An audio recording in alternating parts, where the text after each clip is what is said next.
to hear the words that the Key Bridge has collapsed, it's shocking. While much of the country was in disbelief after the Francis Scott Key Bridge collapsed, it turns out there has been nearly 2 decades of warnings. A new report claimed a maritime safety committee spent some 20 years cautioning the possibility of a catastrophic collapse. The warnings issued also had stated it was, quote, not designed to withstand collisions from large vessels. Previously, unreported records recently obtained revealed a ship would lose power in close vicinity to a bridge, and also an out-of-control vessel could cause a bridge collapse, which it unfortunately did. They made several turns, basically 180 degrees, and head down to the channel.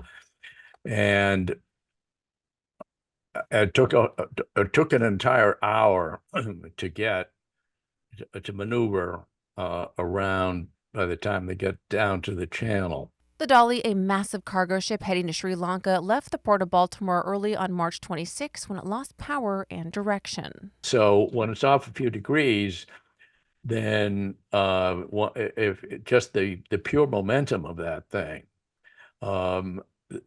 it probably was something like 100,000 tons of ship and cargo. The container ship, which had enough supplies on board for a month-long trip, crashed into one of the bridge's supporting columns. It toppled the bridge and killed 6 construction workers. But the reason that it happened was that when this thing was built, going on 50 years ago, when it was designed 50 years ago, the ships weren't anywhere this size. Federal investigators said a preliminary report showed the Dolly had 2 electrical blackouts in the hours before it left the port. The cost to rebuild the Francis Scott Key Bridge is estimated to be in the neighborhood of $2 billion.